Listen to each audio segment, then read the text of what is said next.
shoe shine, or fixing the feline workout, shuffle dancing at the gym, and the achy feet. Feline workout is my informal name for a workout program that I have been developing, which is to say, making loads of little programs for, so that I can automate the process of creating a 10-week-long introduction and then a steady yearly workout program. Aside from being friendly and effective, its most amazing, perhaps breathtaking feature is the tail. All participants are utterly required, no exceptions, especially medical exceptions, to wear a beautiful, prominent tail during the workout. This is just a way to know who is who and why they are at the gym. And, give the gym a light dusting to the staff's merriment. The two primary moves are executed with dumbbells in hands, but they are the couch scratch and the dough knead. Purring is also involved and taught during the introduction class, but I am still working on exactly why that is needed. But my workout has a real problem, or rather, most gyms do not have dance-friendly floors. Gyms prefer rubber flooring, which has extreme traction when combined with rubber shoes. My tried and tested transformative workout is 2 to 3 hours long, and that makes for some achy feet. As a side note, the workout relies on dance trends, so the 3 hours pass really quickly. From the gym's perspective, rubber flooring is perfect. Let me tell you, every couple of years, a 5 to 10 pound dumbbell just falls out of my hands, out of sheer clumsiness, just rolls out as I watch it in slow motion, unable to stop myself from making bunch of noise. Multiply that by all the members with butterfingers, and rubber flooring is just the perfect solution. But dancing on a rubber floor is not good. Even if you get the perfect shoe, it will make your feet tired, especially after a few years. This weekend, I finally sat down to search for dance shoes, not really knowing what to expect. Now, dance shoes are for hardwood floors, not rubber ones, and they use patches of suede, a fuzzy leather, to cause the necessary traction. And according to my research, you have to brush the leather, which I think is very funny.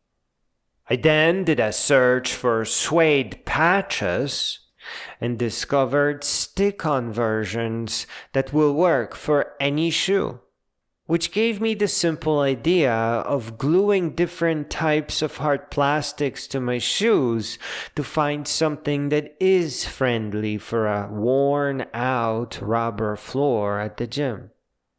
I now own 2 for rent signs that I bought at a discount store for $1.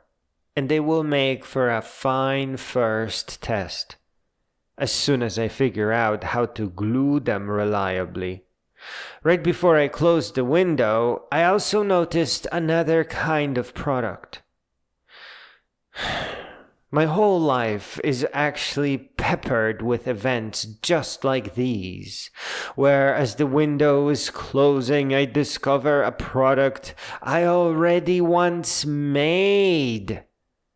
A thing that I was immediately told to never, ever, ever do again, and forbidden from even thinking about it.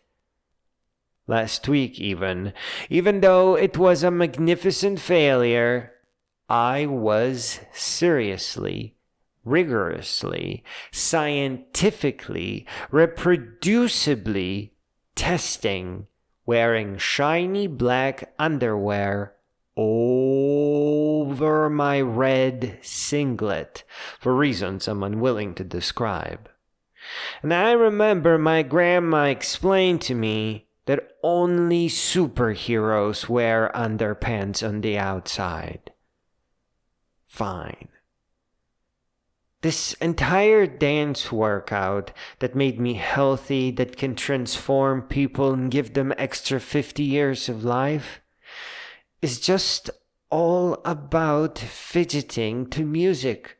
Also something that is strictly and immediately forbidden, at the very least for 40 years or so, until the fidget in question inflates like a plumpkin and gets a gym membership. And I frequently do the train, meaning I won't stop if someone gets in my way, another thing forbidden in our youth. Though most people avoid the dancing guy at the gym, especially when he's doing the train with a large, bushy tail on. And such is this event right here. For what has caught my attention in that split second is yet another forbidden invention, another forbidden act. The act of putting socks over your shoes. I swiftly scrambled downstairs to grab my now enormous woolen socks that expanded due to jogging, dancing, and frequent washing, and pulled them over 5-toe shoes, the silly ones that look like a rubber foot from the bottom. These had the most extreme traction of all my shoes, and now became as slippery as a silly sock. I have no rubber surface to test them on, but they slide on carpets, and enough so to just kill. It is unknown if they will work on a rubber surface, or if they even last 3 hours. But this is a good format. A shoe sock that in another configuration could have a surface attached to the bottom, such as my shiny rent signs, is a great mechanism to temporarily change the sole of a shoe. Those socks really hug the shoes, the outside of the shoe. They are perfectly attached, just as firmly as the actual sole of the shoe. The rubber flooring at the gym is likely recycled tire rubber, but its surface has also been worn and altered by some cleaning. So it's not really rubber, and there's no such thing as just rubber. You just have to run your tests one by one. It also occurred to me to get spray-on polyurethane and test acrylic soles as well. But that's a lot more complicated than just putting on an old sock. The sock approach really makes testing various materials possible. Without it, you have to keep sanding down the bottom of your shoe for a reset. And if you use shoe glue, you only really get one test per pair of shoes, and that's just ridiculous.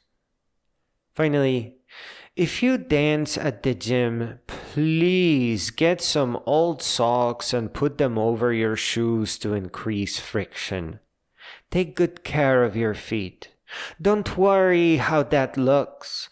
Your health is more important than anything anybody thinks about your socks.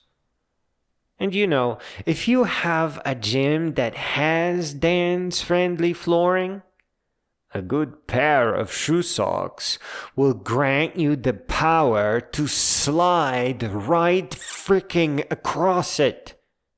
which at least in my book, is a social accomplishment, and a bonus if you wear a tail and purr the whole way.